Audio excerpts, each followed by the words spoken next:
Major aortopulmonary collateral arteries occur in cyanotic congenital heart diseases with decreased pulmonary blood flow, tetralogy of Fallot like physiology. They are a natural protective mechanism to improve pulmonary blood flow.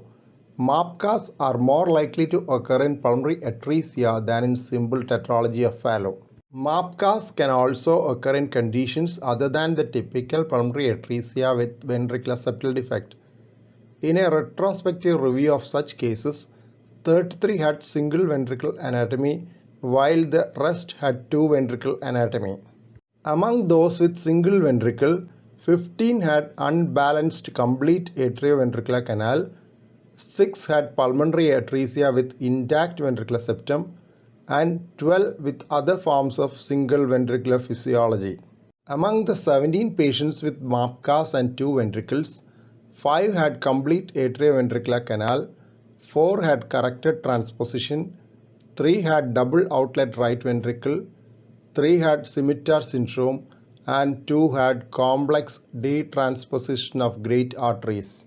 A study from Stanford University reported on all infants undergoing first cardiac surgery for tetralogy of Fallot with MAPCAs from 2001 to 2019. 1068 MAPCAs were noted in 276 patients. 55% had incompletely arborizing pulmonary arteries, 17% had normally arborizing pulmonary arteries, and 16% had absent pulmonary arteries. Unilateral MAPCAs were noted in 11%. Each of the 18 pulmonary segments could be supplied either by a MAPCA, central pulmonary artery, or both. But all these variations were conducive of a good repair. Patients with low total MAPCA and or pulmonary artery cross-sectional area were less likely to undergo complete surgical repair.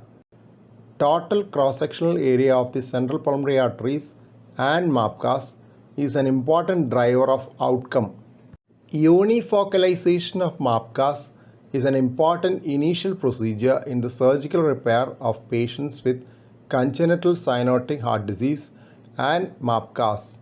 When the lungs are supplied by multiple MAPCAs, they are unifocalized prior to definitive surgical repair.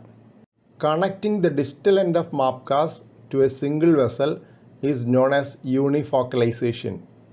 In a report of 50 patients with anatomy other than the typical pulmonary atresia with ventricular septal defect, the initial cardiac operation was unifocalization or shunt in 34 patients. Two important measures on the size of pulmonary arteries are the Magoon ratio and the Nakata index. Magoon ratio is the sum of the diameters of the pulmonary arteries divided by the diameter of the aorta. Nakata index is the sum of cross-sectional area of the pulmonary arteries divided by the body surface area. Nakata index was initially described as pulmonary artery or PA index by Nakata and colleagues. As the intrapulmonary arteries are often larger than the intrapericardial pulmonary arteries, in tetralogy of Fallot with MAPCAs, pulmonary artery diameters measured at the first lobar bifurcation in the anteroposterior projection is used to calculate a modified Nakata index. This is assuming a circular cross-section of the pulmonary arteries. Sum of cross-sectional areas of single supply MAPCAs and single supply branches from mixed supply MAPCAs divided by the body surface area is defined as MAPCA index. Modified Nakata index and MAPCA index were added to get a total neopulmonary artery index. Patients with larger TNPAI are more likely to undergo single stage repair. This is a still frame from an angiogram with radiocontrast dye injected using a pigtail catheter kept in the right brachiocephalic artery, showing major aortopulmonary collateral artery arising from the right internal mammary artery. The second frame gives a better picture of the tortuous branches of the MAPCA. MAPCAs can originate from either of the subclavian arteries or their branches, transverse aorta, descending thoracic aorta, abdominal aorta at or below the level of the diaphragm, or coronary artery.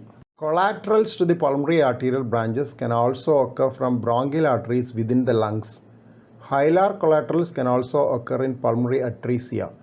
Unilateral ductus arteriosus and pulmonary artery arising from the aorta can also be there.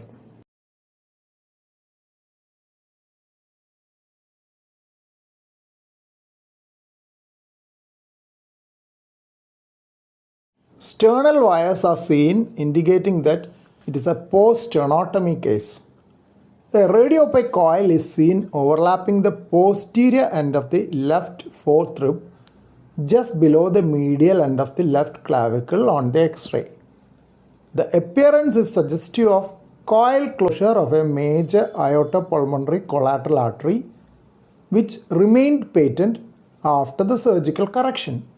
A coil delivered into a patent ductus arteriosus is the differential diagnosis which we expect to be at a lower level.